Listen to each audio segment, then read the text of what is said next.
चलो बच्चों ये क्वेश्चन देखते हैं। इसमें बोला गया है कि भाई n जो है वो number of obtain on rolling a fair die if the probability that the system has the unique solution, एक यूनिक सॉल्यूशन होना है, इसकी प्रोबेबिलिटी k/6 है। The probability that the system has a unique solution is k/6, then the sum of k and all possible value of n is, then the sum of k and all possible value of n is, ठीक है। तो total possible values जो है, then the some of के, मतलब कि इस के की वैल्यूज का sum, and all possible value of n is, has a unique solution is k/6, then the sum of k and all possible value of n, मतलब n और sorry सारी की सारी वैल्यूज ऑफ n और सम of k, ये कितना होगा, मतलब k और पॉसिबल वैल्यूज ऑफ n का सम कितना होगा ये पूछ रहा है। सबसे पहले तो probability that the system has a unique solution, तो इसका यूनिक सॉल्यूशन कब होगा, जब डेल्टा नॉट इक्वल टू 0 होगा, है ना। फेयर डाई को अगर मैं थ्रो करता हूं तो फेयर डाई को चलो वो भी समझ लेंगे, पहले डेल्टा को 0 करते हैं, तो ये 1 माइनस n 1, फिर इधर से कितना आ जाएगा 1 n माइनस 2 n प्लस 1, इधर से कितना आ जाएगा 0 n minus 1 1।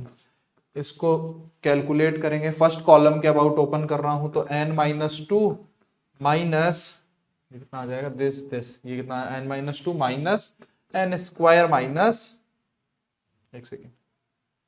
1 n minus 2 minus n square minus 1, minus 1 के अबाउट फिर कितना आ जाएगा माइनस n माइनस, एक सेकेंड,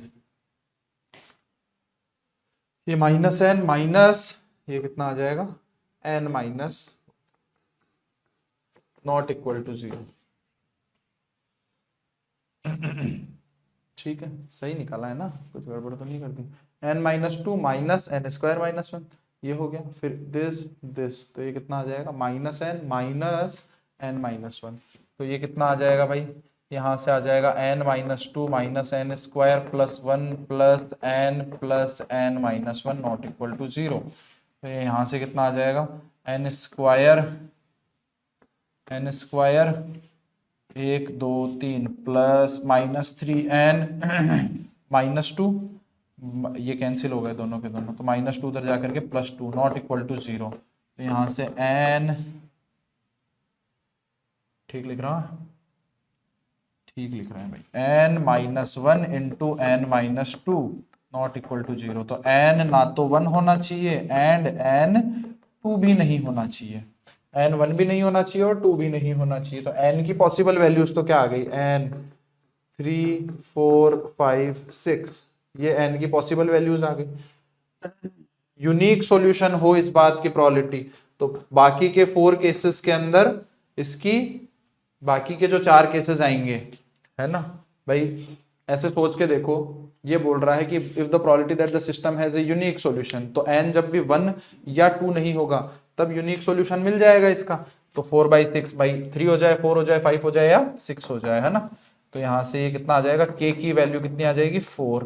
k की वैल्यू 4 आ गई, और इधर से इनका सम कितना आ जाएगा 6 9 9 18 और प्लस 4 कितना आ जाएगा 22, तो थर्ड ऑप्शन हमारे पास में करेक्ट हो जाएगा। ठीक है।